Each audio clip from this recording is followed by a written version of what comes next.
কথায় কথায় কথামৃত অনুষ্ঠানের 168তম পর্বে আপনাদের স্বাগত।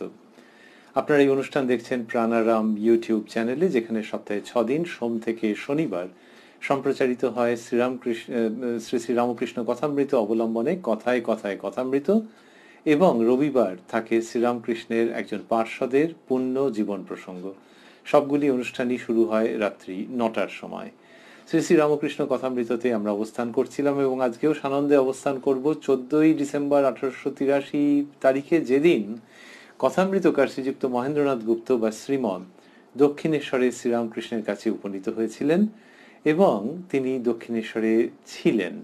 তার আগে একদিন 10ই ডিসেম্বরের প্রসঙ্গ শুনেছি আমরা, 9ই ডিসেম্বরের প্রসঙ্গ আমরা শুনেছি।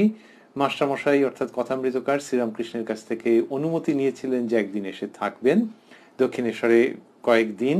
সেইভাবে 14ই ডিসেম্বর তিনি উপস্থিত হয়েছেন এবং সেই 14ই ডিসেম্বর 1883 দ্বীপ্রাহরিক আহারের পর শ্রীরামকৃষ্ণের কাছে একজন ডাক্তার বাবু এবং কয়েকজন ভক্ত তারা এসে উপস্থিত হয়েছেন। সেই সময় ধর্ম প্রসঙ্গ চলছে, আর সংসারে কেমন করে থাকতে হবে, এইটি যে সংসারে কেমন করে থাকতে হয় সেটি একজন ভক্ত জিজ্ঞাসা করেছেন। তার উত্তর দিচ্ছেন শ্রীরামকৃষ্ণ তার অপূর্ব ভঙ্গিতে। সেই রকম জায়গাতে আমরা গতকাল ছিলাম।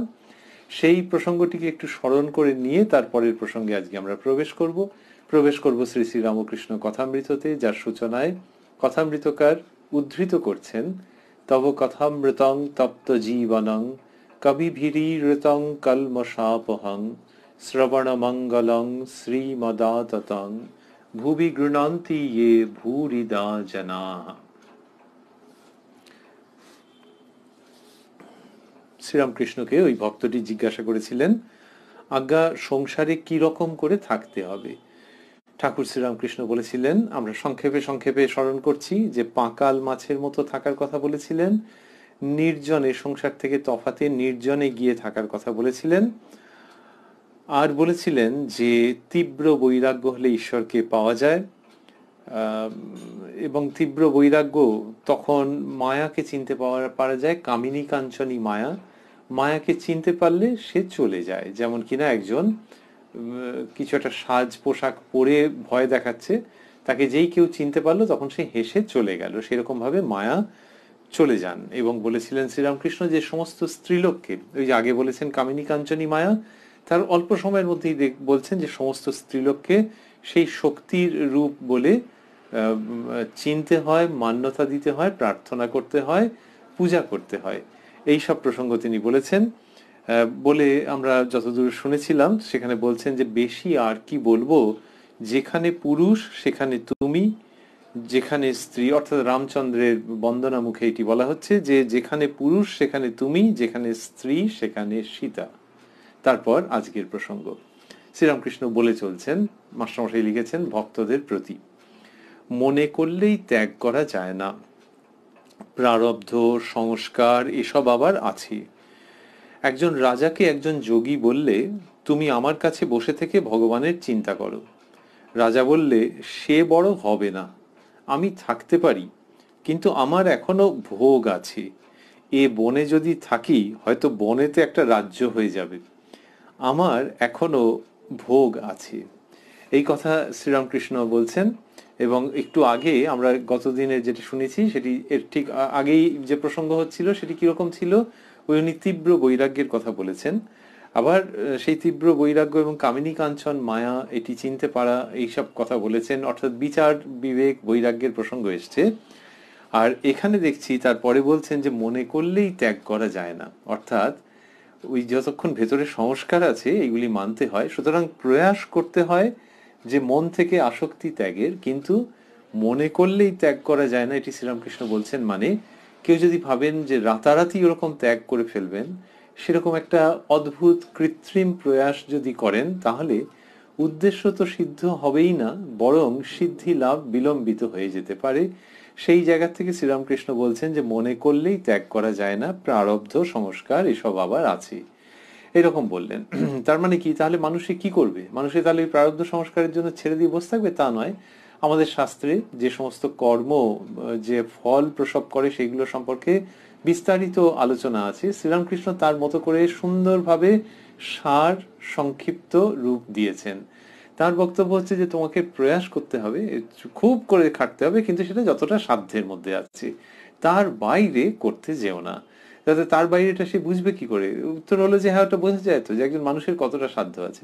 কেউ যখন জিমনাজিয়ামে যাচ্ছেন, যোগাসন করছেন, শারীরিক কোনো একটা কিছু করছেন, তখন তাকে হয়তো একটা ছবি দেখানো হলো বা একটা ভিডিও দেখানো হলো যে এইটা হচ্ছে পোজটা এরকম হবে বা পশ্চারটা এরকম হবে, এইভাবে করে আসন করতে হবে বা শরীরচর্চা করতে হবে। তিনি হয়তো দেখলেন যে ওইটা করতে গেলে উনি বাপরে কিরম ভাবে করেছে, দারুণ দেখাচ্ছে, কিন্তু আমি তো পারবো না। তখন সে নিজে নিজেই কিন্তু একটা শরীর তাকে বলে দেয় যে হ্যাঁ তুমি এই অবধি পারবে, কিন্তু এর জন্য বেশ ঘেমে যাবে। তখন সে সেটা করছে, আর তার বেশি স্ট্রেচ সে নিজের থেকেই বুঝতে পারছে যে করতে পারবো না। আর সেগুলোর সময় যারা শিক্ষা দেন তারাও বলেন যে দেখবেন যেন গায়ে লেগে টেগে না যায়, সেরকম ভাবে করবেন। তা সেইভাবে করে তখন বুঝতে পারা যায় যে এই পর্যন্ত আমার পক্ষে স্বাভাবিক, এর বেশি আমি চেষ্টা করব না। সেই রকম মনের দিক থেকে ওই ত্যাগ বৈরাগ্য, এই জায়গাটি কতদূর পর্যন্ত স্ট্রেচ করা যায় সেটা ব্যক্তি বুঝতে পারে। তার বেশি রাতারাতি হয়ে গেল, একেবারে গৃহ ছেড়ে চলে গেল যে তাহলে ভগবানকে পাবে, ওই রকম করলে যেমন ওখানে শরীরের ক্ষতি, তেমনি এখানে মনের বা প্রগতির দিক থেকে ক্ষতি হতে পারে। এই সবগুলো বললেন। এবং তারপরে ওই মজার গল্প বললেন যে রাজাকে একজন যোগী বললে তুমি আমার কাছে বসে থেকে ভগবানের চিন্তা করো, তার মানে হচ্ছে যে তাহলেই হয়ে যাবে। সেই যোগী ওরকম ভেবেছেন, রাজার ভালো চেয়েছেন, কিন্তু ওই প্রারব্ধ সংস্কারগুলো মানতে হবে এইটা তার বোধহয় অতটা মাথায় ছিল না। বলেছেন এখানে বসে করো, কিন্তু রাজা দেখা যাচ্ছে যে তার এই বুদ্ধিগুলি আছে, বোধগুলি আছে। তিনি বললেন যে সে বড় হবে না, আমি থাকতে পারি, কিন্তু আমার এখনো ভোগ আছে, বনে যদি থাকি হয়তো বনেতে একটা রাজ্য হয়ে যাবে, আমার এখনো ভোগ। তো এই সমস্ত যে বলছেন আমার এখনো ভোগ আছে, তার মানে হচ্ছে যে রাজা সেই সম্পর্কে সচেতন রয়েছেন। আরো একটি মজার দৃষ্টান্ত শ্রীরামকৃষ্ণ এক্ষুনি বলবেন, আমরা শুনবো।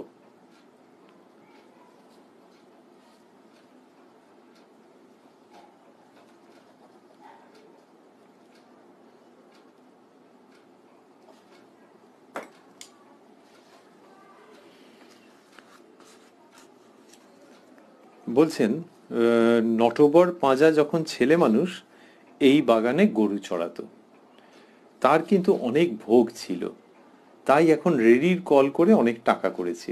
আলমবাজারে রেড়ির কলের ব্যবসা খুব ফেঁদেছে। তা বললেন যে এই বাগানে গরু চড়াতো, তার মানে দক্ষিণেশ্বর মন্দিরের কাছেই কোথাও একটা কিছু বলছেন। তো সে মন্দিরের একেবারে নিকটে রয়েছে। বললেন যে তার কিন্তু অনেক ভোগ ছিল, তার মানে ঈশ্বরীয় জায়গার খুব কাছাকাছি শারীরিকভাবে থাকলেও বা একটা সময় এরকম ভাবে চালার হলেও, তারপরে বলছেন যে তার ভোগ ছিল, তাই এখন রেড়ির কল করে অনেক টাকা করেছে। আলমবাজারে রেড়ির কলের ব্যবসা খুব ফেঁদেছে। সব বলছেন যে ওই ভেতরে যখন ভোগ থাকে, তার যখন কপালে সেই ভোগটা থাকে, সেই ভোগটা যতক্ষণ না হচ্ছে ততক্ষণ অবস্থা অন্যদিকে যাবে না। তারপর বলছেন এক মতে আছে মেয়ে মানুষ নিয়ে সাধন করা, কর্তা ভজা মাগিদের ভিতর আমায় একবার নিয়ে গিয়েছিল, সব আমার কাছে এসে বসলো, আমি তাদের মা মা বলাতে পরস্পর বলা বলি করতে লাগলো ইনি প্রবর্তক, এখনো ঘাট চিনেন নাই। ওদের মতে কাঁচা অবস্থাকে বলে প্রবর্তক, তারপরে সাধক, তারপর সিদ্ধের সিদ্ধ। তো ওই যে ওরকম মা মা করেছে, তখন বলছেন যে কাঁচা অবস্থা সেটা শ্রীরামকৃষ্ণ এখানে উল্লেখ করছেন। তা বলছেন যে তাকেই কাঁচা অবস্থা বলেছে, অর্থাৎ তাদের বক্তব্য কি যে সে যার কাছেই থাকুক না কেন তার কোনো বিকার হবে না, এইটা তাদের ভাব। আর ইনি ডিফেন্সিভে চলে গেছেন, ব্যাকফুটে চলে গেছেন, মা মা বলছেন, কি দরকার মা মা বলার? সে তো ভেতরে, তাদের এইটা ভাব যে এটা ভেতরে থাকলেই হলো, কিন্তু বাইরে যদি কেউ কম বয়সী কেউ বসে টসে থাকে কাছাকাছি, তাহলে তখনই মা মা বলে চিৎকার করতে হবে। এইরকম ভাবের থেকে তারা বলছেন প্রবর্তক, মানে জাস্ট শুরু করে স্টার্টার শুরু করেছেন। কিন্তু শ্রীরামকৃষ্ণ এটিকে হাসতে হাসতে বলছেন, তাদের সম্বন্ধে আলাদা করে আর কিছু বললেন না, কিন্তু তার এটাতে অসুবিধে আছে। কোথায় অসুবিধে আছে? তিনি বলছেন যে ঈশ্বর লাভ হয়ে গেলেও, এরকম কোথাও কোথাও বলেছেন ঈশ্বর লাভ হয়ে গেলেও সাবধানে থাকতে হয়, যে কোথায় মনের মধ্যে অন্য রকমের ভাব চলে আসে এটা সাবধানে থাকতে হয়, এরকম বলেছেন। তা ঈশ্বর লাভ হয়ে গেছে মানে অনেক স্তর আছে, তো একবারে চূড়ান্ত স্তরে যাওয়ার আগে পর্যন্ত তাকে সাবধানে থাকতে হয়। এবং সেই জন্য ত্যাগী বৈরাগী মানুষের পক্ষে শ্রীরামকৃষ্ণ বলছেন স্ত্রীলোকের চিত্রপট পর্যন্ত দেখবে না, এটি একটি দিক। আর কেউ যদি বলেন যে আচ্ছা ইনি কি তাহলে শুধু ত্যাগী বৈরাগী, ঈশ্বরের পথে অগ্রসর একজন পুরুষ, ইনি তো স্বয়ং ভগবান, সেইখান থেকে হচ্ছে যে তিনি দৃষ্টান্ত স্থাপন করছেন। তো তাহলে তিনি যখন দৃষ্টান্ত স্থাপন করছেন যে মানুষ কিভাবে থাকবে, তখন ওইটা করছেন। মা শারদা, যাকে তিনি ষোড়শী রূপে পুজো করেছেন, তাকে এরা যখন উপস্থিত হয়েছেন, এরা তো আর সেই পুজো দেখেননি, শুনেছেন, কিন্তু এরা মাস্টারমশাই, ঠাকুরের ত্যাগী সন্তান প্রমুখ, এরা যখন উপস্থিত হয়েছেন তখন মা শারদার সঙ্গে ঠাকুরকে কতক্ষণ বসে কথা বলতে দেখেছেন। তো সুতরাং ওই যে বিবাহ করেছেন, কিন্তু সংসারীর মতো করে থাকেন না। আবার তার ধর্মসঙ্গিনী যিনি, তিনিও মহা আনন্দে আছেন, সেটা পরবর্তীকালে প্রকাশিত হচ্ছে। তাহলে এই যে দৃষ্টান্ত স্থাপন করছেন, তো সেখানে গিয়ে he can't mix with anyone and everyone, সেটা মানুষের কাছে দৃষ্টান্ত রাখছেন, কিন্তু তারা বুঝতে ভুল করছেন, তারা ওই রকম সব বলেছেন। আরেকটা কি হয়েছে, আরেকটা হচ্ছে যে ওই যে ঠাকুর বলছেন যে ওইটা বিপদ আছে, যে যদি তুমি একেবারে উপরের জায়গায় না পৌঁছে গিয়ে থাকো তাহলে বিপদ আছে, তার আগে ওই রিস্কটা নিও না, ওই বিপদের কাছে নিজেকে উন্মুক্ত করো না। সেটাই বলছেন। একজন মেয়ে বৈষ্ণবচরণের কাছে গিয়ে বসলো। ওই ওই ওই যে ওখানে বলছেন যে ওই যেখানে তাকে নিয়ে যাওয়া হয়েছিল সেই কথার প্রসঙ্গে বলছেন, একজন মেয়ে বৈষ্ণবচরণের কাছে গিয়ে বসলো। বৈষ্ণবচরণকে জিজ্ঞাসা করাতে বললে এর বালিকা ভাব। এবার শ্রীরামকৃষ্ণ সেটি বিস্মিত হয়ে বলেছেন যে বৈষ্ণবচরণ অত বড় একজন সাধক, কিন্তু উনি এইভাবে করে দেখছেন, তা মাস্টারমশাই বিস্ময় চিহ্নের সঙ্গে দিয়েছেন এটিকে। তার মানে শ্রীরামকৃষ্ণের বলার ভঙ্গির মধ্যে ওটি ছিল। এটি বলার পরেই ঠাকুর বলছেন, স্ত্রীভাবে শীঘ্র পতন হয়, মাতৃভাব শুদ্ধ ভাব। তো বললেন যে ওইটা যে স্ত্রীলোককে নিয়ে সাধন, ওই বললেন এক মতে আছে মেয়ে মানুষ নিয়ে সাধন করা, সেখানে বলছেন স্ত্রীভাবে শীঘ্র পতন হয়, মানে মানুষ তার লক্ষ্য থেকে বিচ্যুত হয়ে যায়, পথের থেকে সরে যায়। মাতৃভাব শুদ্ধ ভাব, এই দুটি শব্দকে মাস্টারমশাই স্থূলাক্ষরে দিয়েছেন। মাতৃভাব শুদ্ধ ভাব অর্থাৎ স্ত্রীলোকের মধ্যে মাকে দর্শন করা, মাকে দেখা। মাকে প্রথম প্রথম লোকে দর্শন করতে পারবে নাকি, প্রথম প্রথম ভাববে, অনুমান করবে, কিন্তু সেটা যুক্তিসঙ্গতভাবে অনুমান করবে, এবং করতে করতে করতে করতে ওই যদি তার কৃপা হয় ওই ভাবটা ভেতরে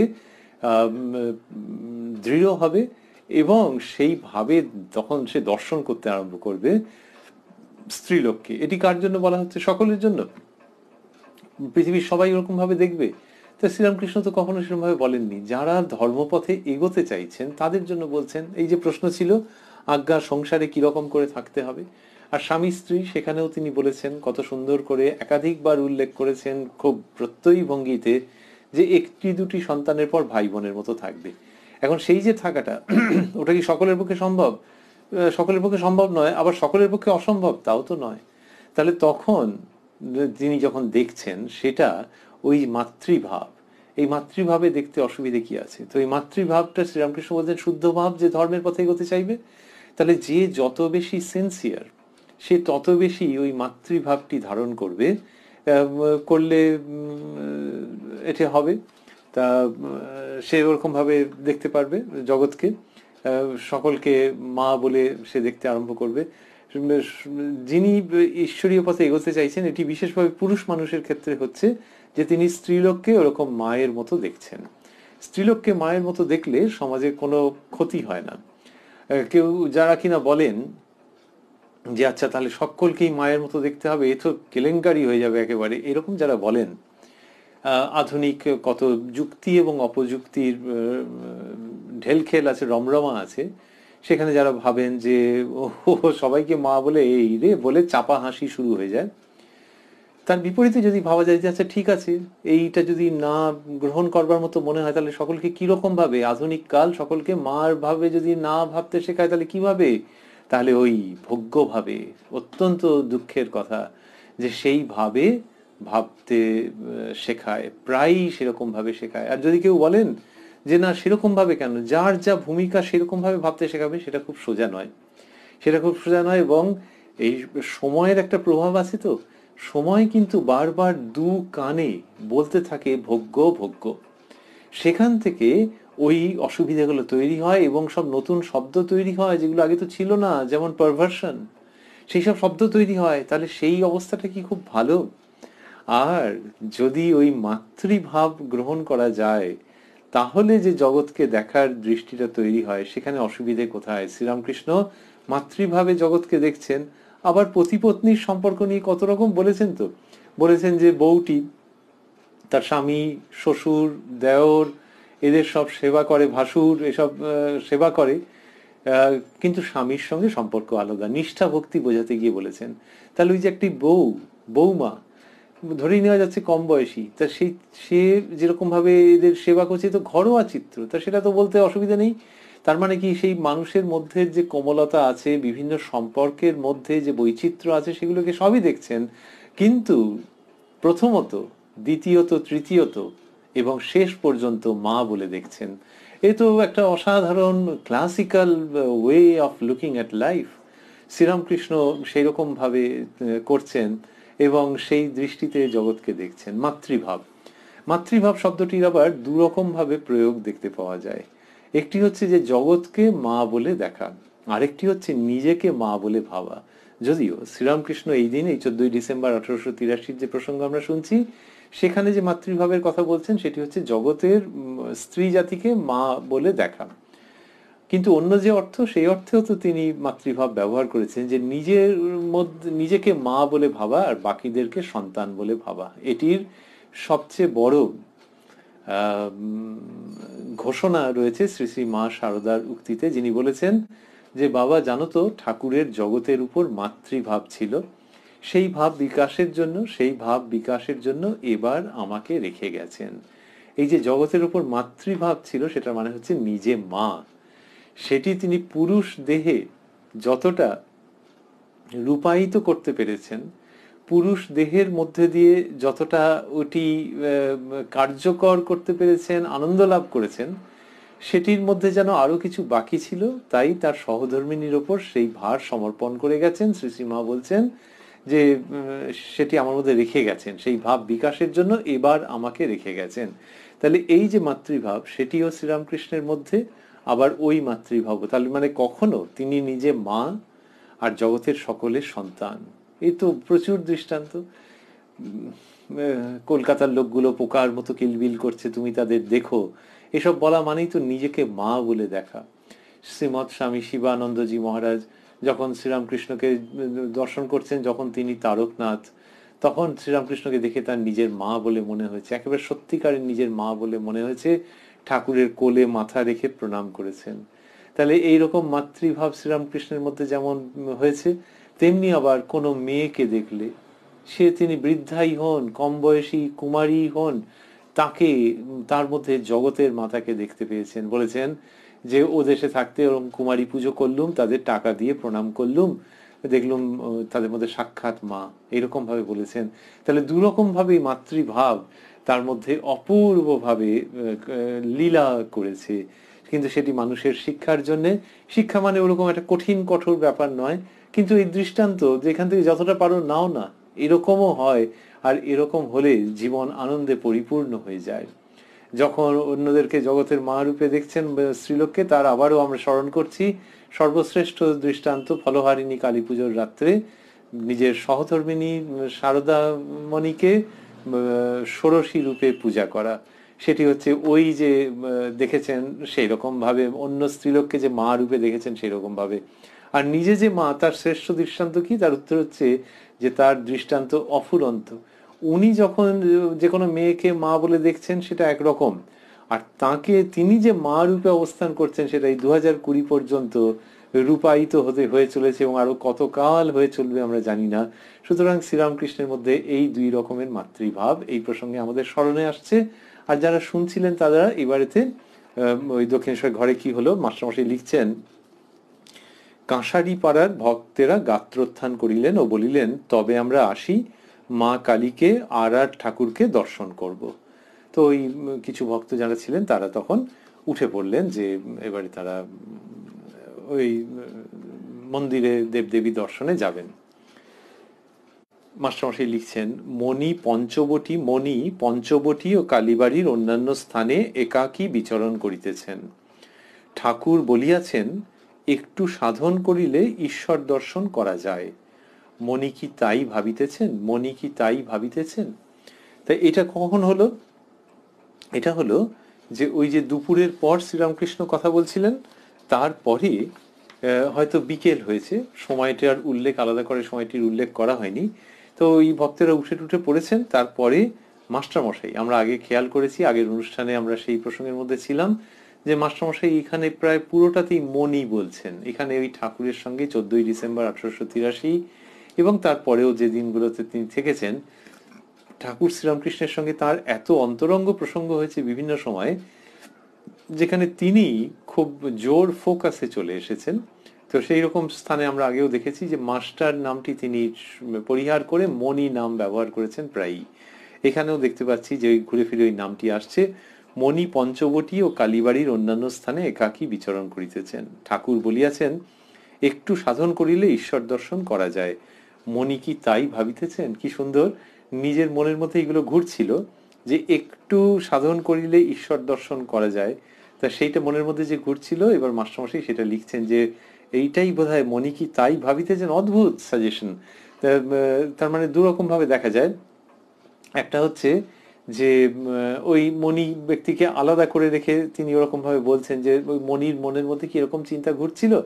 আরেকটি হচ্ছে যে মাস্টারমশাই ওই চিন্তা তো মাঝে মাঝে ক্রিস ক্রস করে করে যাচ্ছিল, হয়তো অন্যান্য চিন্তা আসছিল বিভিন্ন রকম, কিন্তু তার মধ্যে এই চিন্তাটাই ঘুরে ফিরে আসছিল। তাই মনি কি তাই ভাবিতেছেন, অর্থাৎ এটি কি মূল চিন্তা তার, এরকম ভাবে সব মনের মধ্যে হচ্ছে। কোথায় হচ্ছে?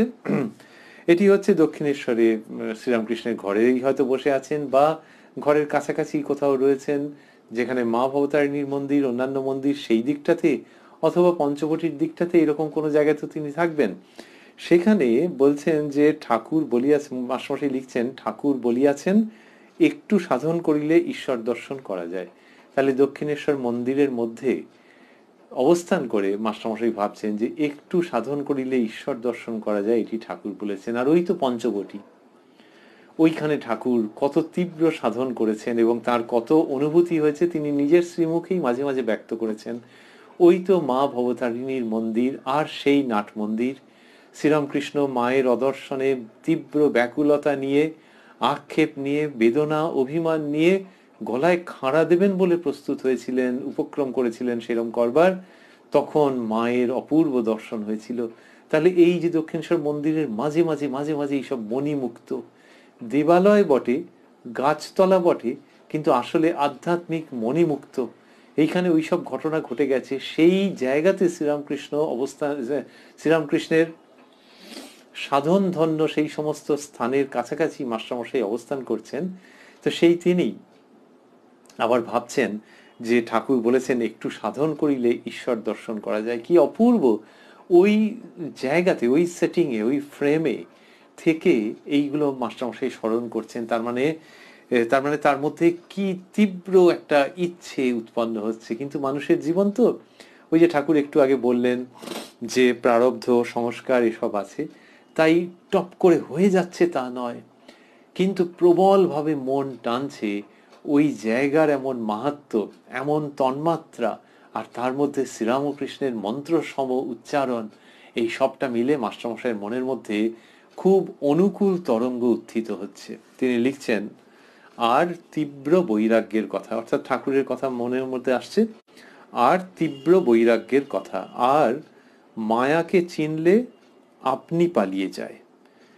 এই কথাগুলো, এই যে একটু আগে আমরা স্মরণ করছিলাম যে গত দিনের অনুষ্ঠানের মধ্যে ছিল যে মায়াকে চিনলে আপনি পালিয়ে যায়, তো সেটির কথা শ্রীরামকৃষ্ণ বলছেন যে শ্রীরামকৃষ্ণ যে বলেছেন সেগুলি মাস্টারমশাই স্মরণ করছেন এবং বলছেন যে আর তীব্র বৈরাগ্যের কথা, আর মায়াকে চিনলে আপনি পালিয়ে যায়। এই কথাগুলি উদ্ধৃতি চিহ্নের মধ্যে দিলেন যে মায়াকে চিনলে আপনি পালিয়ে যায়। তাই এইগুলি বলে তিনি যেটি দেখাচ্ছেন সেটি হলো যে তিনি যেটি বলতে চাইছেন সেটা হচ্ছে যে এগুলো মনের মধ্যে তার খেলছে। তারপরে কি হলো যে আবার তিনি ঠাকুর শ্রীরামকৃষ্ণের সমীপে উপস্থিত হয়েছেন। আমরা এক্ষুনি সেটি শুনবো এবং দেখব।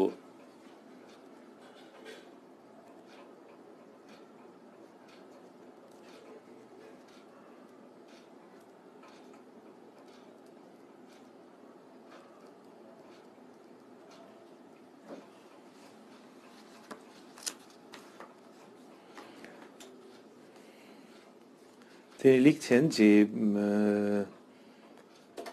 আর মায়াকে চিনলে আপনি পালিয়ে যায়, এই কথাগুলি বললেন। তারপর লিখছেন বেলা প্রায় 3:30 হইয়াছে। ওই যে আমরা অনুমান করছিলাম যে বিকেল টিকেলের দিক হবে আহারের পরে, এইখানে তিনি লিখছেন বেলা প্রায় 3:30 হইয়াছে।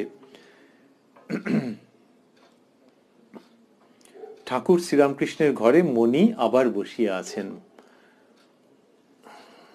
ব্রাইটন ইনস্টিটিউশন হইতে একটি শিক্ষক কয়েকটি ছাত্র লইয়া ঠাকুরকে দর্শন করিতে আসিয়াছেন। ঠাকুর তাহাদের সঙ্গে কথা কহিতেছেন। শিক্ষকটি মাঝে মাঝে এক একটি প্রশ্ন করিতেছেন। প্রতিমা পূজা সম্বন্ধে কথা হইতেছে। তো একজন মাস্টারমশাই এসেছেন, আরেকজন ব্রাইটন ইনস্টিটিউশন থেকে, সেখান থেকে কয়েকজন ছাত্রকে নিয়ে তিনি শ্রীরামকৃষ্ণকে দর্শন করতে এসেছেন এবং ঠাকুর তাহাদের সঙ্গে কথা কহিতেছেন, আর শিক্ষকটি মাঝে মাঝে এক একটি প্রশ্ন করিতেছেন। তার আগে দেখছি মাস্টারমশাই যে লিখলেন বেলা প্রায় 3:30 হইয়াছে, ঠাকুর শ্রীরামকৃষ্ণের ঘরে মণি আবার বসিয়া আছেন। এই দৃশ্যটি খুব ভালো, সবই ভালো, তবু এই দৃশ্যটি একটি কারণে আলাদাভাবে দৃষ্টি আকর্ষণ করে, যে রচনার ভঙ্গি হচ্ছে এমন যে যেন গুটিসুটি মেরে একজন ছাত্র আবার এসে উপস্থিত হয়েছেন।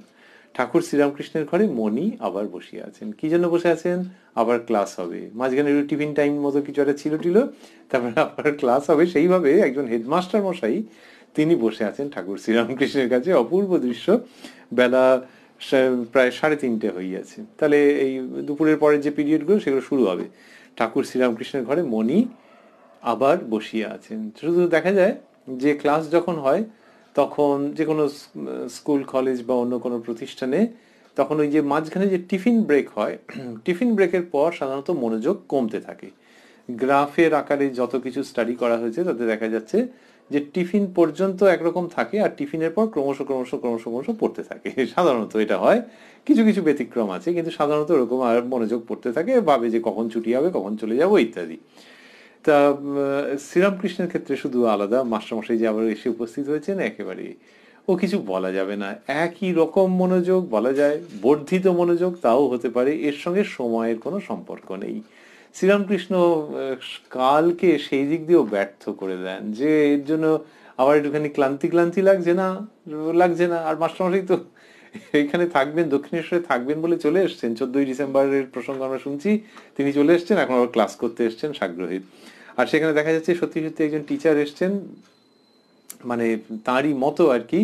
তা ব্রাইটন ইনস্টিটিউশন হইতে একটি শিক্ষক কয়েকটি ছাত্র লইয়া ঠাকুরকে দর্শন করিতে আসিয়াছেন, এবং সেখানে কি প্রসঙ্গ হচ্ছে? প্রতিমা পূজা সম্বন্ধে কথা হইতেছে। তা প্রতিমা পূজা সম্বন্ধে কথা হচ্ছে, তার মধ্যে ছাত্র এলো কোত্থেকে? এইটাই হচ্ছে বিশেষত্ব, যে শ্রীরামকৃষ্ণের কাছে এই যে মাস্টারমশাই এসছেন, তিনি নিশ্চয়ই বুঝেছেন যে ঠাকুর শ্রীরামকৃষ্ণের কাছে ছাত্রদেরকে নিয়ে যাওয়া যেতে পারে, এবং সেইভাবে করেই তিনি নিয়ে চলে এসেছেন। তো ঠাকুর শ্রীরামকৃষ্ণের কাছে এরকম কম বয়সী ছেলেরা তারা উপস্থিত হতেন, স্কুলের ছাত্র। তো এইটা ঘটতো। নরেন্দ্র, রাখাল, ভবনাথ প্রমুখ যারা সব এসেছেন, লাটু প্রমুখ, এদের তো বয়স কম, তো ওই স্কুল পেরিয়েছেন ইত্যাদি, ওই রকম জায়গাটার মতো বয়স তাদের। তা তারা এসে শ্রীরামকৃষ্ণের কাছে উপস্থিত হচ্ছেন। শ্রীরামকৃষ্ণের তখন বয়স কত? এটি 1883 প্রসঙ্গ, তার মানে 47 বছর মতো বয়স, 47-এর একটু বেশি। তো এইরকম যে বয়স তার, তো সেই সময়তে কি হয়েছে যে তিনি তার কাছে স্কুলের ছাত্রকে নিয়ে মাস্টারমশাই চলে এসছেন।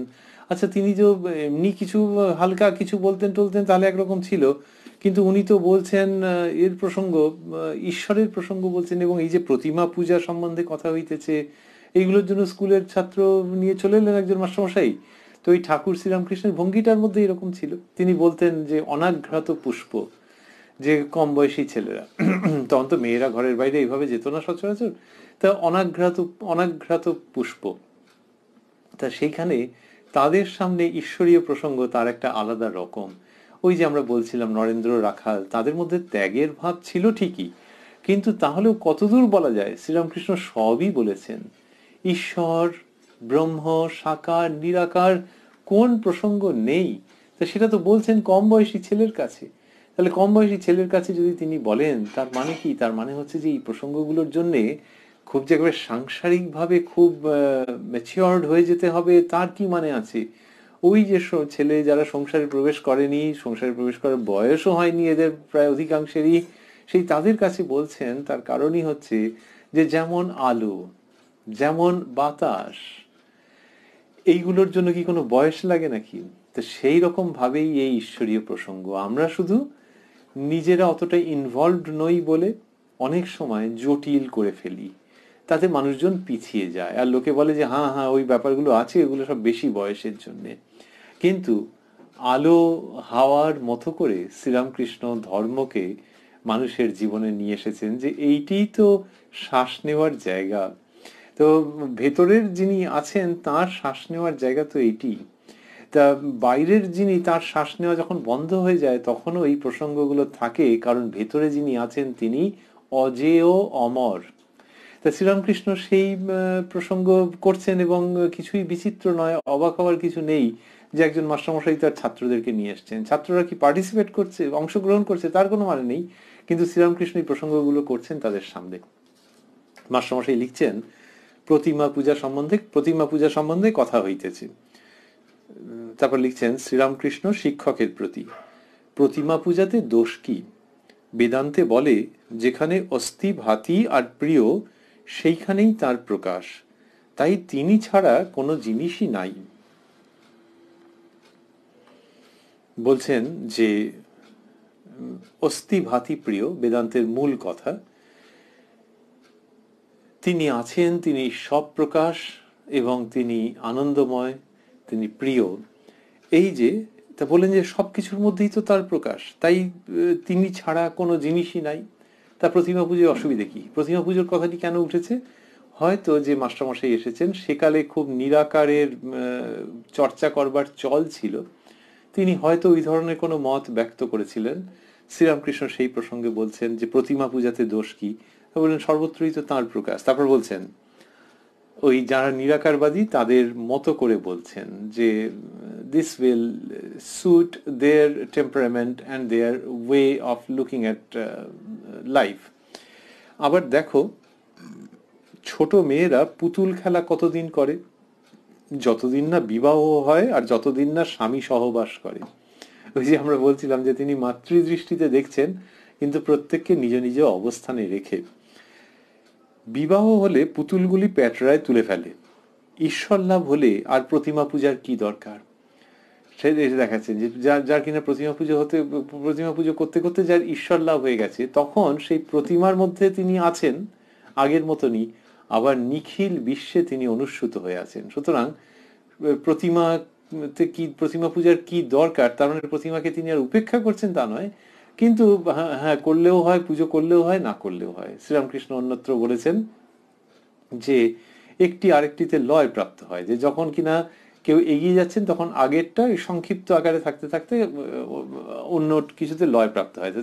এখানেও তেমনি, যে প্রতিমা পুজো করতে করতে যার ঈশ্বর দর্শন হয়েছে তার আর প্রতিমা পুজোয় কি দরকার, অর্থাৎ এই প্রথাগত পুজোয় কি দরকার। সুতরাং বক্তব্যটি কোথায় যাচ্ছে? বক্তব্যটি যাচ্ছে যে যারা প্রথাগত পুজো করছে তাদের নিয়ে আপত্তি করো না দুটি কারণে। এক হচ্ছে যে তিনি, সেই তোমার সেই তিনি, ওই যে বললেন যে বেদান্তে বলে যেখানে অস্থিভাতি আর প্রিয় সেখানেই তার প্রকাশ। তাহলে তুমি যদি নিরাকারের দিক থেকে বলো সেই চৈতন্য তিনি তো প্রতিমাতেও আছেন, তাহলে তোমার অসুবিধা কি? এইটি একটি দিক। আরেকটি হচ্ছে যে প্রতিমা পুজো করতে করতে যখন ঈশ্বর দর্শন হয়ে যাবে তখন আর প্রতিমা পুজোর মধ্যে তার অতটা একেবারে নিয়ম করে ইনভলভমেন্ট দেখা যাবে না, সে অনেক ওপরে উঠে যাবে। প্রতিমা পুজোকে সে তখন পছন্দ করবে, কিন্তু ওর মধ্যে আটকে থাকবে না, বা ওইটাকে একটা রুটিনের মতো ফলো করতেও পারে, নাও করতে পারে। তাহলে দেখো, প্রতিমা পুজো মানে ওইখানেই থেকে তার জীবন শেষ হয়ে গেল, তার সমস্ত সম্ভাবনা শেষ হয়ে গেল, এরকম তো নয়। তাহলে প্রতিমা পুজোয় কেন আপত্তি হচ্ছে? এইসব কথা বললেন।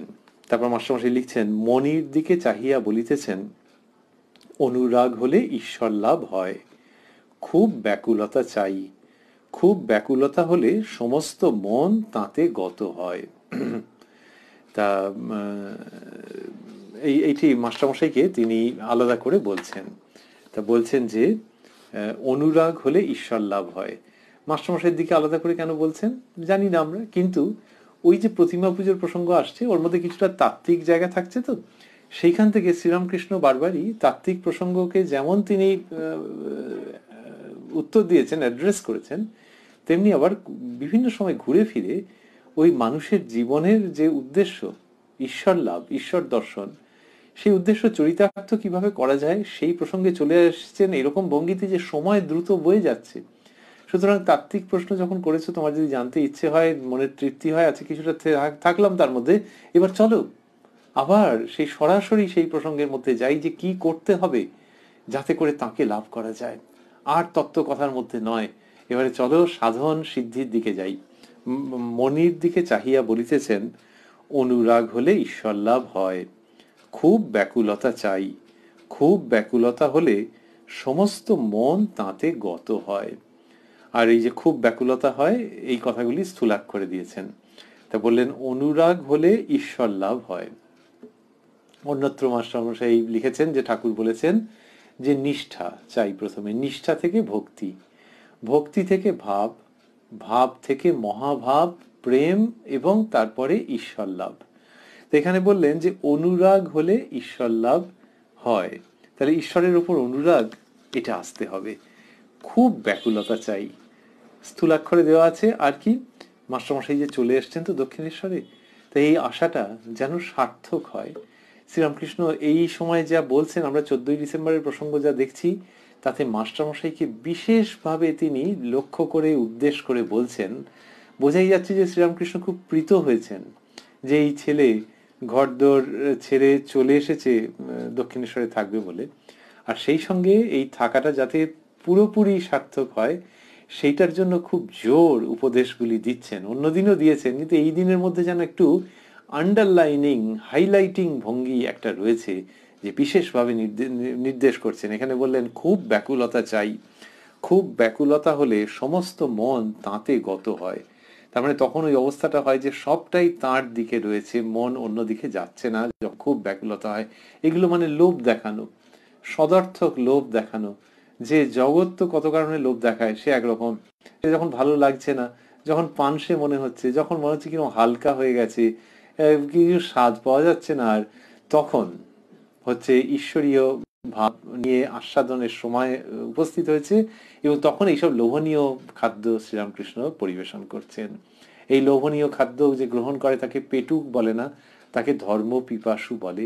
সেই রকম মনের অধিকারী কতকটা হয়েছেন, আরো এগোতে চাইছেন মাস্টারমশাই, তাকে ঠাকুর শ্রীরামকৃষ্ণ এরকম ভাবে বলছেন খুব ব্যাকুলতা হলে সমস্ত মন তাতে গত হয় বলে। কি সুন্দর একটি দৃষ্টান্ত দেবেন।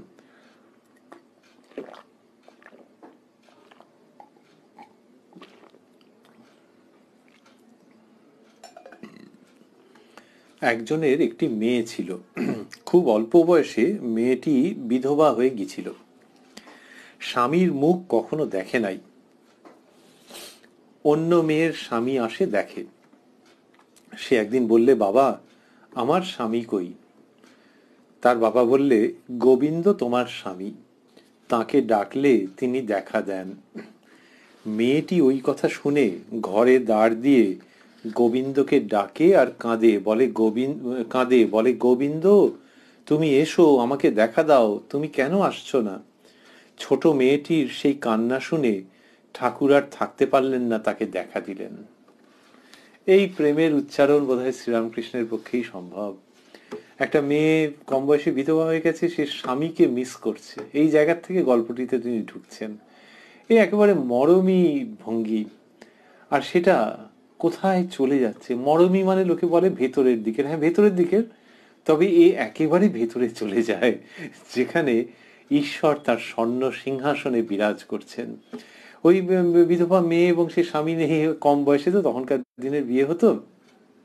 তা শ্রীরামকৃষ্ণ বলছেন যে স্বামীর মুখ কখনো দেখে নাই, তার মানে মেবি উইদিন ডেজ হি পাস্ট অ্যাওয়ে।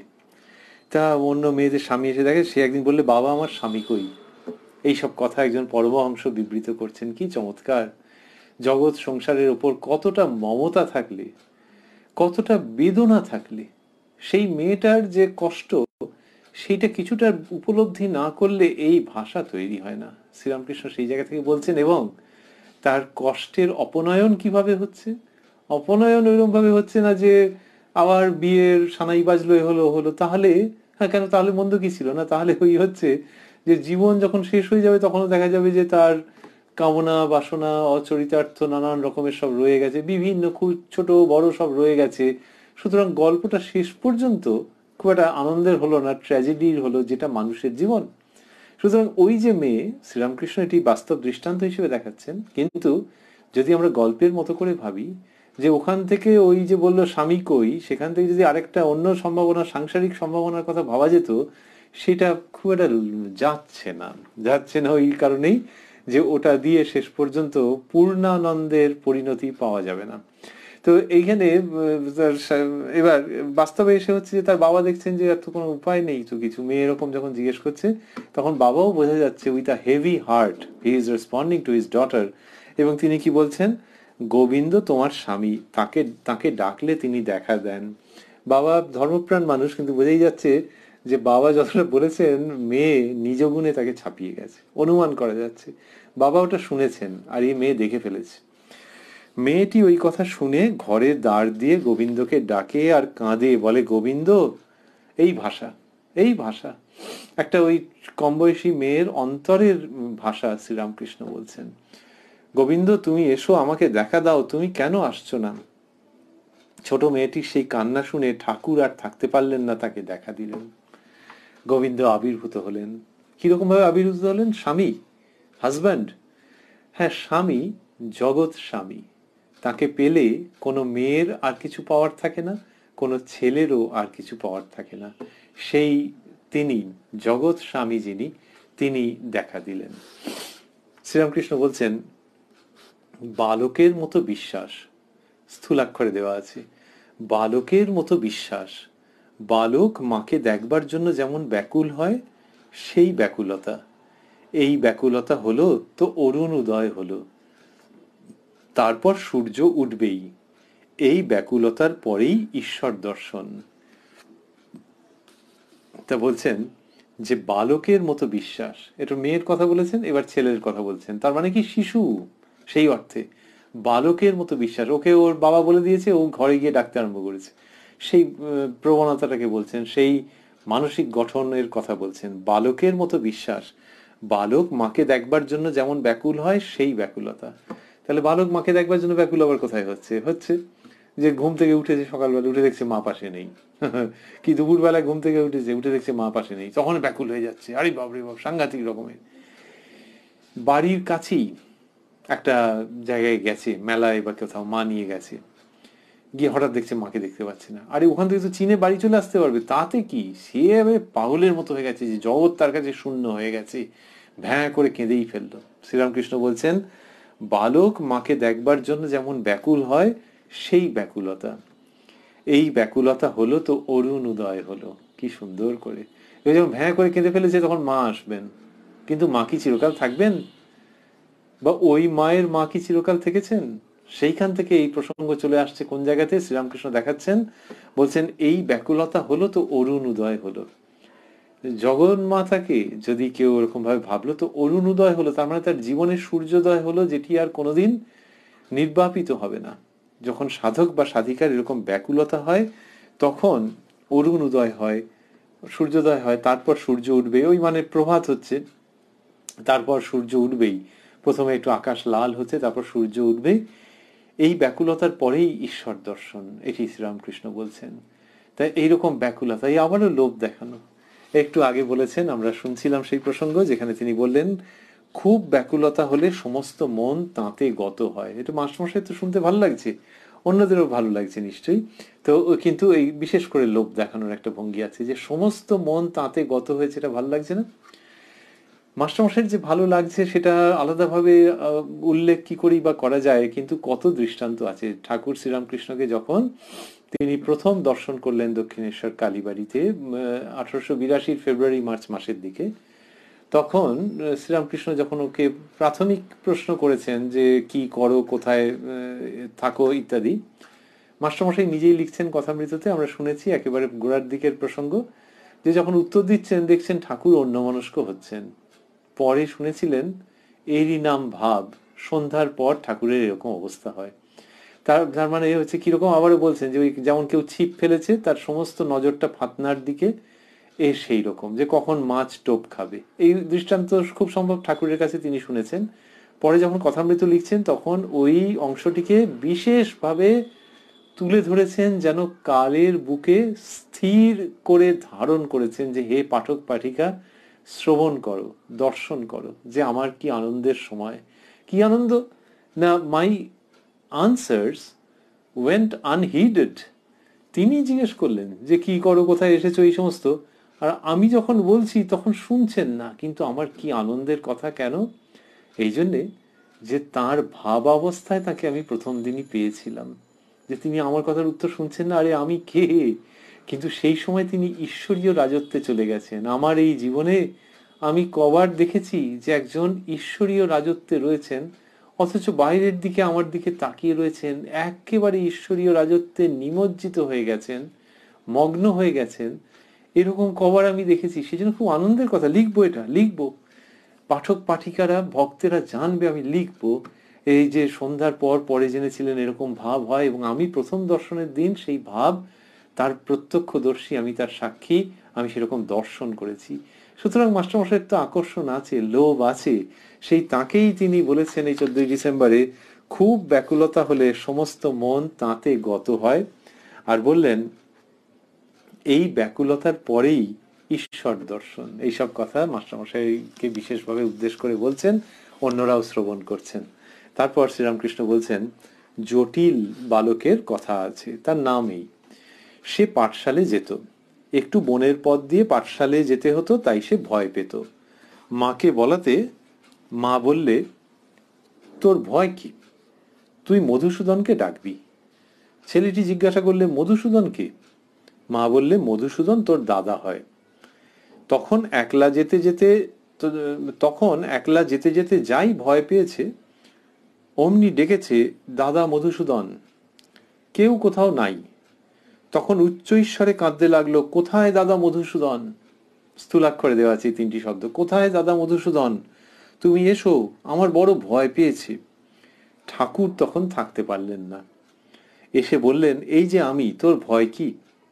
এই বলে সঙ্গে করে পাঠশালার রাস্তা পর্যন্ত পৌঁছিয়া দিলেন, আর বললেন, তুই যখন ডাকবি আমি আসব, ভয় কি?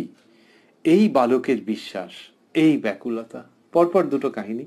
একটাতে হচ্ছে মেয়েটির বাবা বলেছে যে গোবিন্দই তোমার স্বামী, আর এখানে মা বলেছেন, মা কি করেন বেচারি, আর কি করে সাহস দেবেন। তো মা বলেছেন, তোর ভয় কি, তুই মধুসূদনকে ডাকবি। তা ছেলেটি জিজ্ঞাসা করলে, মধুসূদনকে? মা বললে, মধুসূদন তোর দাদা হয়। তাই এরকম বলছেন। তো ওই মেয়েটির বাবা এবং এই ছেলেটির মা দুজনেই ওই আমরা ভাবছি যে ভক্ত, কিন্তু এই ছেলেটি এবং মেয়েটি যা পেয়েছে ওরা বোধহয় ততটা পাননি। গল্প এত সুন্দর।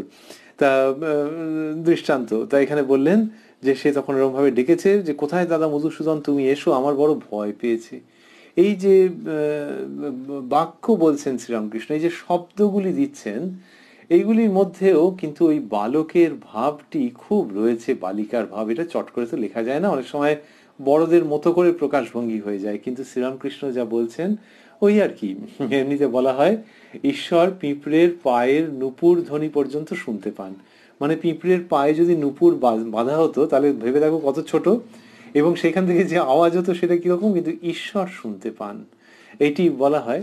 তো এইখানে শ্রীরামকৃষ্ণ যখন বর্ণনা করছেন, কখনো একটা বধূর প্রসঙ্গ বলছেন, কখনো বালিকা, কখনো বালক, ওই যার মুখে যে ধরনের ভাষা সেরকম তিনি বলছেন। পিঁপড়ের পায়ের নুপুর ধ্বনি শুনতে না পেলে এটা হয় না। তা এরকম করে বললেন শ্রীরামকৃষ্ণ যে এই বালকের বিশ্বাস, এই ব্যাকুলতা। বলতে বলতে বলছেন যে একটি ব্রাহ্মণের বাড়িতে ঠাকুরের সেবা ছিল। একদিন কোনো কাজ উপলক্ষে তার অন্য স্থানে যেতে হয়েছিল। ছোট ছেলেটিকে বলে গেল, তুই আজ ঠাকুরের ভোগ দিস, ঠাকুরকে খাওয়াবি। ছেলেটি ঠাকুরকে ভোগ দিল। ঠাকুর কিন্তু চুপ করে বসে আছেন, কথাও কন না, খানও না, মানে ছেলেটি যেরকম দেখছে আর কি। ছেলেটি অনেকক্ষণ বসে বসে দেখলে যে ঠাকুর উঠছেন না।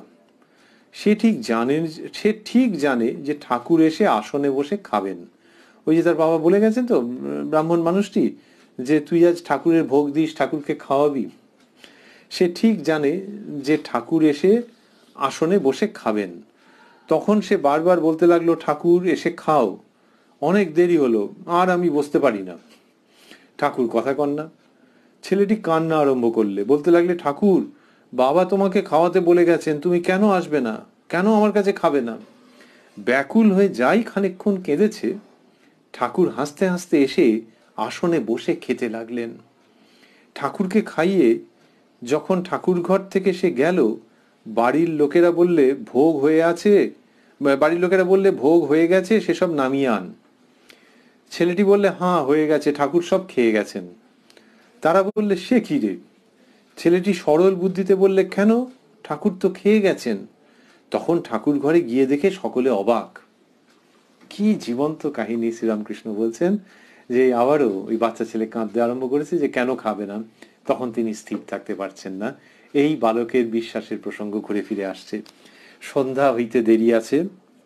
ঠাকুর শ্রীরামকৃষ্ণ নহবতখানার দক্ষিণ পার্শ্বে দাঁড়াইয়া মনির সহিত কথা কহিতেছেন। সম্মুখে গঙ্গা, শীতকাল, ঠাকুরের গায়ে গরম কাপড়। নহবতখানার দক্ষিণ পার্শ্বে মানে এই নহবতের সামনেটিতে দাঁড়ালে, মানে শ্রী শ্রী মায়ের দিকে মুখ করে দাঁড়ালে নহবতের দক্ষিণ পার্শ্বেই দাঁড়ানো হয়। তো সেইখানটাতে ঠাকুর দাঁড়িয়ে রয়েছেন। সম্মুখে গঙ্গা, শীতকাল, ঠাকুরের গায়ে গরম কাপড়। তাহলে সম্মুখে গঙ্গা কি করে হলো? মায়ের মন্দিরের দিকে যদি মুখ করে দাঁড়িয়ে থাকে, তাহলে ওই মায়ের মন্দিরের সামনেটা, আমরা বলছিলাম মায়ের দিকে মুখ করে দাঁড়ালে যেরকম হয়, তাহলে ওই সামনেটার কথাই বোঝাতে চাইছিলাম, আমরা ভাবছিলাম। তাহলে এইটি হচ্ছে দক্ষিণ দিক। এইবার মুখটা কোন দিকে থাকবে? মুখটা গঙ্গার দিকে থাকতেই পারে। তাহলে তার মানে নহবতখানা ডান হাতে পড়ছে আর মুখটা গঙ্গার দিকে করে হয়তো দাঁড়িয়ে আছেন। তা বললেন যে ঠাকুর শ্রীরামকৃষ্ণ নহবতখানার দক্ষিণ পার্শ্বে দাঁড়াইয়া মনির সহিত কথা কইতেছেন। সম্মুখে গঙ্গা, শীতকাল, ঠাকুরের গায়ে গরম কাপড়। তাই এটি হচ্ছে কোন সময়টা? এটি ওই দুপুর বিকেল টিকেলের দিক হবে। কারণ একটু আগেই বলেছেন মাস্টারমশাই যে এরকম 3:30-এর কাছাকাছি সময়, বেলা প্রায় 3:30 হয়েছে, তখন ওইসব কথা হচ্ছিল। হতে হতে বিকেল হয়ে গেছে এবং এখানে লিখলেন যে সন্ধ্যা হইতে দেরি আছে। তাহলে 3:30-এর দিক থেকে কথা আরম্ভ হয়েছে, এখন সন্ধ্যা হতে একটু দেরি আছে। তখন ঠাকুর শ্রীরামকৃষ্ণ ওরকমভাবে দাঁড়িয়ে রয়েছেন। আর শীতকাল, ঠাকুরের গায়ে কাপড়। কি চমৎকার বর্ণনা! যে 14ই ডিসেম্বর, তো তার মানে গঙ্গার ধারে দক্ষিণেশ্বর মন্দিরে বেশ ভালোই ঠান্ডা রয়েছে, ঠাকুরের গায়ে কাপড় রয়েছে, এটি বর্ণনা দিচ্ছেন। কেন দিচ্ছেন এরকম ভাবে বর্ণনা? ওই স্মরণ করতে সুবিধে যে ঠাকুর শ্রীরামকৃষ্ণ, যিনি এমনিতে খুব সাধারণ পোশাকে থাকেন, গ্রীষ্মকালে ওরকম ভাবে থাকেন, একেবারে কিছুই আড়ম্বর কিছুমাত্র নাই, কিন্তু শীতকালে একটু ঠান্ডা লাগছে তো গায়ে গরম কাপড়, তাঁর ধ্যান চিন্তন লীলা স্মরণ করতে সুবিধে। শ্রীরামকৃষ্ণ পঞ্চবটির ঘরে শোবে। মণি, নহবতখানার উপরের ঘরটি কি দেবে না? ওই যে নহবতের সামনে রয়েছেন তো, আর নহবতের উপরে যে ঘর, তা বলছেন নহবতখানার উপরের ঘরটি কি দেবে না? যে শ্রী শ্রীমাতা সবসময় সেখানে থাকতেন না, এই সময় নেই বোঝাই যাচ্ছে। তো মাস্টারমশাই ওটি জিজ্ঞেস করলেন, কেন করলেন? তো একটু পরেই সেটি লিখবেন। তো এখানে লিখছেন, ঠাকুর খাজাঞ্চিকে মনির কথা বলিবেন, থাকবার ঘর একটি নির্দিষ্ট করে দিবেন। তার নহবতের উপরের ঘর পছন্দ হয়েছে। তিনি কবিত্ব প্রিয়। নহবত থেকে আকাশ, গঙ্গা, চাঁদের আলো, ফুল গাছ এসব দেখা যায়। শ্রীরামকৃষ্ণ, দেবে না কেন? তবে পঞ্চবটির ঘর বলছি এই জন্য, ওখানে অনেক হরিনাম ঈশ্বর চিন্তা হয়েছে। কি অপূর্ব! আর মাস্টারমশাই আবারও আমরা এই শেষ করতে করতে ভাবছি যে নিজের পরিচয় দেবেন না বলে প্রায় সমস্তটাতেই মণি বলে তিনি বর্ণনা দিয়েছেন। তা এখানে বলছেন যে তিনি নহবতের উপরের ঘরটা চেয়েছেন কেন, বা এরকম অনুরোধ করেছেন কেন? তার কারণ হচ্ছে যে বললেন যে তিনি কবিত্ব প্রিয়। নিজের কথাই বলছেন কিন্তু মনির নাম দিয়ে লিখছেন যে তিনি কবিত্ব প্রিয়। মাস্টারমশাই তার কবি স্বভাব, সেটি তো আমরা বুঝতেই পারি যে কথামৃতের বর্ণনার মধ্যে কি চমৎকার সমস্ত প্রসঙ্গ আছে। আজকেও যা আমরা শ্রবণ করছিলাম তার মধ্যে পেয়েছি, অন্যান্য দিনেও আমরা পাই। তিনি কবিত্ব প্রিয়। নহবত থেকে আকাশ, গঙ্গা, চাঁদের আলো, ফুল গাছ এসব দেখা যায়, সেই জন্য ওখানটিতে থাকতে চেয়েছেন। আর শ্রীরামকৃষ্ণ বলছেন যে দেবে না কেন? দেবে না কেন কথাটি করতে গেল, দেবে না কেন এলো যে ওই যে মাস্টারমশাই অনুরোধ করেছেন তো তার কাছে, আর ঠাকুর, আর এখানে লিখলেন যে ঠাকুর খাজাঞ্চিকে মনির কথা বলিবেন। তারপরে ঠাকুর এরকম নিশ্চয়ই বলেছেন মাস্টারমশাইকে যে আচ্ছা তাকে বলবো। সেই প্রসঙ্গেই আসছে যে দেবে না কেন? তবে পঞ্চবটির ঘর বলছি এই জন্য, ওখানে অনেক হরিনাম ঈশ্বর চিন্তা হয়েছে। তা মাস্টারমশাইয়ের জন্য তার কত চিন্তা যে মাস্টারমশাই যখন থাকবেনই রাত্রে, তখন ওই রকম স্থানে থাকলে ওই যে আমরা বলি যে স্থানটি আলাদাভাবে জেগে রয়েছে, তো ঠাকুর শ্রীরামকৃষ্ণ তিনি স্বয়ং করেছেন, তো ওরকম আমি বলে বললেন না, বললেন ওই এই জন্য তবে পঞ্চবটির ঘর বলছি এই জন্য ওখানে অনেক হরিনাম ঈশ্বর চিন্তা হয়েছে, এইভাবে মাস্টারমশাই কত ভালোবেসেছেন সেই জন্য এই প্রসঙ্গ করছেন। আমরা এইখানে আজকে সমাপন করব। রয়েছি উদ্বোধন কার্যালয়ে প্রকাশিত যে শ্রী শ্রী রামকৃষ্ণ কথামৃত তার 326 পৃষ্ঠায় রয়েছি 14ই ডিসেম্বর 1883 প্রসঙ্গে। আর শেষ করতে করতে ভাবছি যে এই যে শ্রীরামকৃষ্ণের কাছে মাস্টারমশাই গিয়ে উপস্থিত হয়েছেন এবং আমরা আজকে যে দিনের প্রসঙ্গের মধ্যে ছিলাম সেখানে দেখলাম শ্রীরামকৃষ্ণ প্রথমে প্রারব্ধ সংস্কারের কথা বললেন, তারপরে মাতৃভাবের কথা বললেন, তারপরে তিনি বলেছেন প্রতিমা পুজোর প্রসঙ্গ উল্লেখ করেছেন, আর বিশ্বাসের কথা বলেছেন যে বালকের মতো বিশ্বাস, অর্থাৎ কি যে তিনি আছেন এবং মনের মধ্যে আর কোনো সংশয় যাতে না আসে। এবার যদি কেউ ভাবেন যে যিনি বালক নন, বয়স হয়েছে এবং মনের মধ্যে নানান জটিলতা আসে, যে সংশয় এসে হাজির হয়, তাহলে তিনি কি করবেন? তার তো বাচ্চা ছেলের মতো স্বভাব কি করে হবে? তাহলে হচ্ছে যে অন্য ক্ষেত্রে বাচ্চা ছেলের মতো স্বভাবের প্রসঙ্গ বলা হচ্ছে না, কিন্তু ঈশ্বর প্রণিধানের ক্ষেত্রে বলা হচ্ছে যে বাচ্চা ছেলেকে বলে দেওয়া হয়েছে মানে বলে দেওয়া হয়েছে। আমরা যদি আমাদের নিজেদের জায়গা থেকে ভাবি যে যারা বলছেন তাদের কাছে তো আমরা বাচ্চা ছেলে বা মেয়ে, সুতরাং সেই বিশ্বাস যদি কেউ না করেন তো না করবেন, কিন্তু যিনি ঈশ্বরীয় পথে এগোতে চাইছেন তিনি বাচ্চা ছেলের মতো যে আর কোনো সংশয় রাখবো না, এইটা চেষ্টা করলে হয়। তার মানে কি অন্ধের মতো বিশ্বাস করতে বলছেন? না, যার কিনা মনে হবে যে অন্ধের মতো বিশ্বাস করছি আর একটু যাচিয়ে দেখি তিনি করুন, কিন্তু যার এই দিকে মতি এসে গেছে তার কাছে এটা বলা হচ্ছে যে তুমি সমস্ত সংশয় ঝেড়ে ঝুড়ে ফেলে ওই বাচ্চার মতো বিশ্বাস নিয়ে এগিয়ে যাও। আর বাচ্চার মতো বিশ্বাস নিয়ে এলে কি হয়? মেয়েটার কথা বললাম, দুটো ছেলের কথা বলেছেন, ওদের যেরকম হয়েছে দর্শন লাভ হয়েছে তোমারও সেরকম হবে।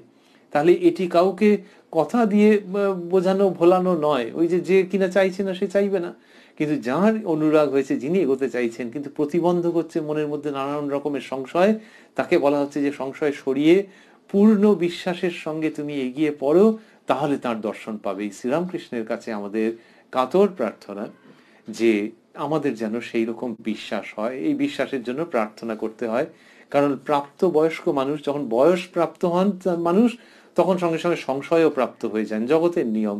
তাই তার কাছেই আমাদের প্রার্থনা করা যে তিনি যেন সেই রকম বিশ্বাস আমাদের মধ্যে ফিরিয়ে আনেন যেটি আমাদের ছিল, কিন্তু বয়সের সঙ্গে সঙ্গে জটিলতার সঙ্গে সঙ্গে কেমন যেন একটা মানুষের হয়ে যায়।